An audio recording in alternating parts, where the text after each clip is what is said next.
Hello friends, good morning. आप सब कैसे हैं? उम्मीद करते हैं आप सब अच्छे होंगे और मस्त होंगे। तो फ्रेंड्स, आज की इस वीडियो में हम देखने वाले हैं बिहार एसीसी से यानी कि रिलेटेड महत्वपूर्ण जीके।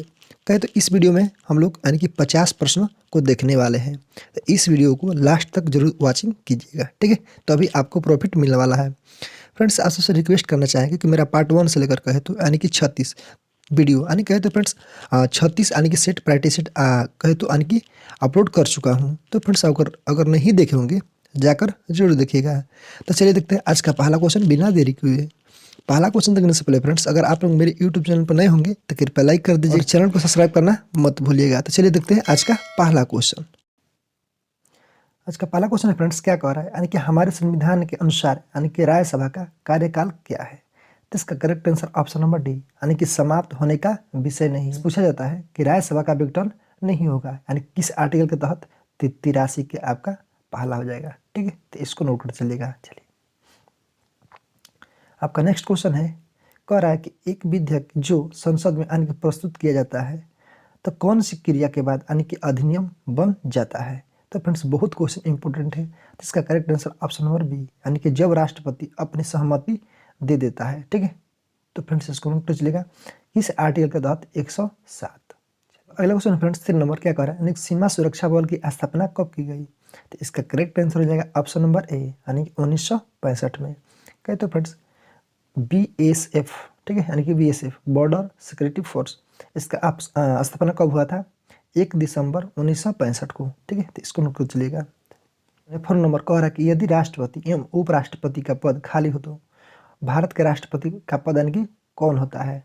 तो इसका correct answer option number B यानी कि भारत का मुख्य न्यायाधीश। तो फ्रेंड्स, आर्टिकल पूछता है तो आर्टिकल लिख लीजिएगा अनुच्छेद 70 के तहत, ठीक है? अगला क्वेश्चन है 5 नंबर, क्या कह रहा है कि किस सदन में अध्यक्षता करने वाले अधिकारी उस सदन का सदस्य नहीं होता है? तो इसका correct answer option number B यानी कि राज्यसभा का। तो फ्रेंड्स, पूछेगा आर्टिकल, किस आर्टिकल के तहत? 63 के तहत, ठीक है? अगला क्वेश्चन है 6 नंबर, क्या कह रहा है भील जाति कहाँ पाई जाती है? तो इसका correct answer option number D यानी कि महाराष्ट्र में। भील जाति कहाँ? 7 नंबर, क्या कह रहा है कि एक उच्च न्यायालय का न्यायाधीश अपना त्याग पत्र यानी कि संबोधन करता है किसके पास? तो इसका correct answer option number A यानी कि राष्ट्रपति के पास, ठीक है? तो फ्रेंड्स, इसको नोट कर चलिएगा। एक आर्टिकल है यानी कि 217 का आपका क का ए हो जाएगा, ठीक है? यानी कि क का ए। चलिए अगला क्वेश्चन है 8 नंबर, क्या कह रहा है भारतीय संविधान में यानी कितनी भाषाओं के रूप में मान्यता प्राप्त है? तो इसका correct answer option number D यानी कि 22। आपका अगला क्वेश्चन है 9 नंबर, क्या कह रहा है भारतीय रिजर्व बैंक की स्थापना किस वर्ष में की गई थी? फ्रेंड्स, बहुत ही क्वेश्चन इंपॉर्टेंट है। तो इसका correct answer option number D यानी कि 1935 में। तो इसको नोट कर चलिएगा 1 अप्रैल, ठीक है? 1 अप्रैल आपका 1935 को, ठीक है? चलिए इसको नोट कर चलिएगा, ठीक है? ये क्वेश्चन बहुत इंपॉर्टेंट है। चलिए अगला क्वेश्चन है 10 नंबर, क्या कर रहा है केंद्रीय सूचना और अन्वेषण ब्यूरो यानी कि भारतीय संविधान की 7वीं अनुसूची की किस सूची के अंतर्गत आता है? तो फ्रेंड्स, इसका करेक्ट आंसर हो जाएगा ऑप्शन नंबर आपका हो जाएगा ए, ठीक है? यानी कि संघ सूची के भीतर आता है। अगला क्वेश्चन है फ्रेंड्स 11 नंबर, क्या कर रहा है कृषि क्षेत्र में इंद्रधनुषी यानी क्रांति का संबंध किससे है? तो इसका करेक्ट आंसर हो जाएगा ऑप्शन नंबर आपका डी हो जाएगा यानी कि समग्र कृषि क्रांति। इसको नोट कर चलेगा। अगर पूछेगा फ्रेंड्स कि श्वेत क्रांति किससे है यानी कि जिसको बोलते हैं क्या ऑपरेशन फ्लड, ये आपका दुग्ध उत्पादन से, ठीक है? नीली क्रांति पूछेगा फ्रेंड्स, नीली क्रांति किससे संबंधित है? तो मत्स्य पालन से, ठीक है?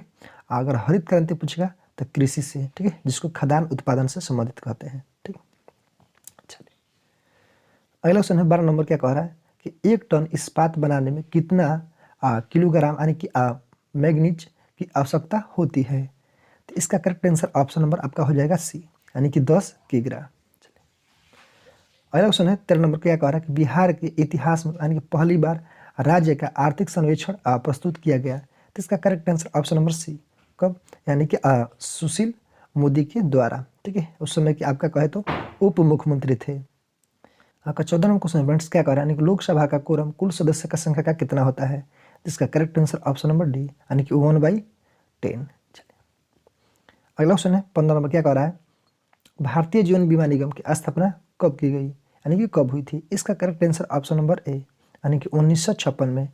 तो फ्रेंड्स इसको नोट कर चलेगा। भारतीय जीवन बीमा निगम का स्थापना कब हुआ था आपका 1956 में। इसका फुल फॉर्म कभी कभी आता है, यानी कि LIC, ठीक है, LIC का यानी कि life insurance corporation of India, ठीक है, भारतीय जीवन बीमा निगम। अगर आपको पता होगा तो LIC का अभी फिलहाल में कहे तो प्रमुख कौन है, अगर पता होगा तो कमेंट बॉक्स में रिप्लाई जरूर कीजिएगा। चलिए अगले क्वेश्चन 16 नंबर क्या कह रहा है, यानी कि मार्को पोलो किस देश का निवासी था। तो इसका correct answer option number D, किसका, यानी कि इटली का। तो फ्रेंड्स इसको नोट कर चलेगा। मार्को पोलो जो है यानी इटली का निवासी था। वह चीन पहुंचने वाला प्रथम यूरोपियन था, ठीक है, तो इसको नोट कर चलेगा। 17वां क्वेश्चन फ्रेंड्स, यानी कि इसका सही क्रम मिलाना है।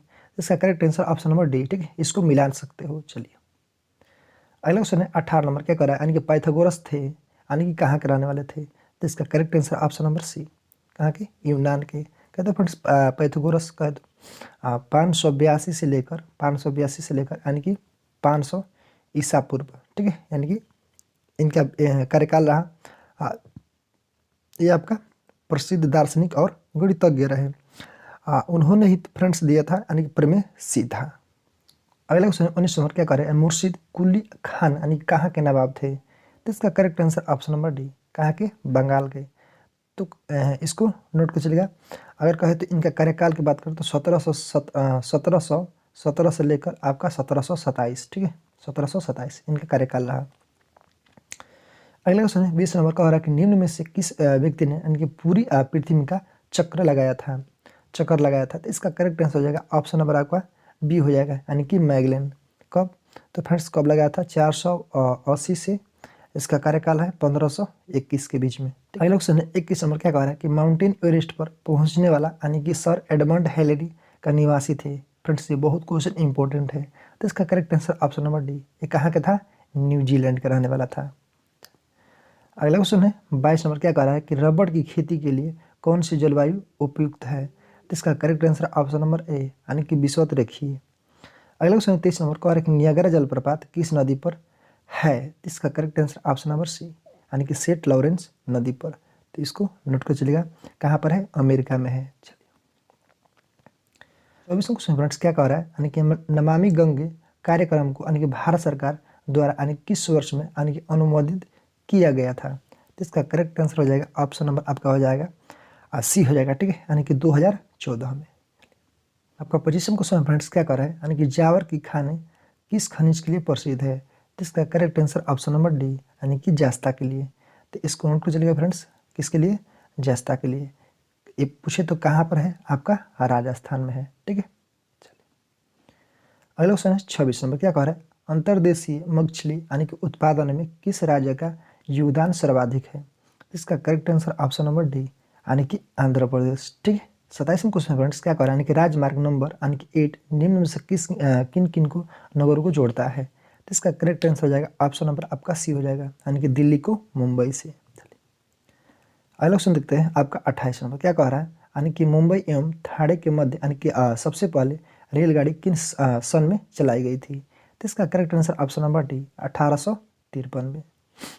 अगला क्वेश्चन है किसके कार्यकाल में, तो लॉर्ड डलहौजी के कार्यकाल में, ठीक है। अगला क्वेश्चन है 29 नंबर क्या कह रहा है, इंटीग्रल कोच फैक्ट्री कहाँ स्थित है। तो इसका correct answer option number D, यानी कि पेरम्बलूर में। तो फ्रेंड्स इसको नोट कर चलेगा। आप पूछेगा कहाँ पर है, तो आपका कर्नाटक बेंगलुरु में है। चलिए अगला क्वेश्चन है 30 नंबर क्या कह रहा है कि भारत हैवी इलेक्ट्रिकल यानी कि लिमिटेड भेल जो है कहाँ स्थित है, तो इसका correct answer option number A, यानी कि भोपाल, हरिद्वार और हैदराबाद में। चलिए अगला क्वेश्चन है 31 नंबर क्या कह रहा है कि निम्न में से कौन सी झील कृत्रिम है। तो इसका correct answer option number C, यानी कि जयसमंद झील। तो फ्रेंड्स इसको नोट कर चलेगा, बहुत ही क्वेश्चन इंपॉर्टेंट है। जयसमंद झील की बात करें तो कृत्रिम झील कहाँ पर है, आपका राजस्थान में है। और डल झील आपका जम्मू कश्मीर में है। चिल्का है फ्रेंड्स आपका उड़ीसा में, ये लैगून झील का उदाहरण है, ठीक है। नौकुचिया ताल झील जो है फ्रेंड्स कहाँ पर आपका उत्तराखंड में है, ठीक है। हिमानी यानी कहे तो फ्रेंड्स बर्फ द्वारा यानी कि निर्मित झील है, ठीक है, यानी कि नौकुचिया झील, सॉरी ताल। चलिए अगला क्वेश्चन है 32 नंबर क्या कह रहा है कि निम्न में से कौन सी नदी यानी कि सिंधु की सबसे लंबी सहायक नदी है। तो इसका correct answer option number A, यानी कि चिनाब की। तो फ्रेंड्स इसको नोट कर चलेगा। अगला क्वेश्चन है 33 में, क्या करके निम्न में से कौन सा पर्वत सबसे पुराना है, सबसे पुराना पूछा है। तो इसका correct answer option number A यानी कि अरावली। तो फ्रेंड्स इसको नोट कर चलेगा। इसका अरावली का सबसे ऊंची चोटी कौन सा है, गुरु शिखर, जिसकी लंबाई कितना है, कितना मीटर, 1722 मीटर। ठीक है,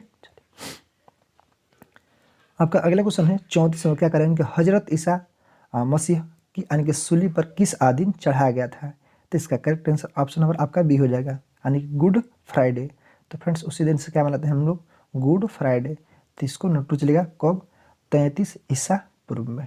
ठीक है, अगला क्वेश्चन है 35 में, क्या करेंगे, निम्न में से कौन सा नदी यानी कि नेपाल हिमालय नहीं निकलती है, यानी कि नेपाल के हिमालय से नहीं निकलती है। तो इसका करेक्ट आंसर हो जाएगा ऑप्शन नंबर डी, यानी कि नर्मदा नदी। फ्रेंड्स बताइएगा नर्मदा नदी कहाँ से निकलती है, अगर पता हुआ तो कमेंट बॉक्स में रिप्लाई जरूर कीजिएगा।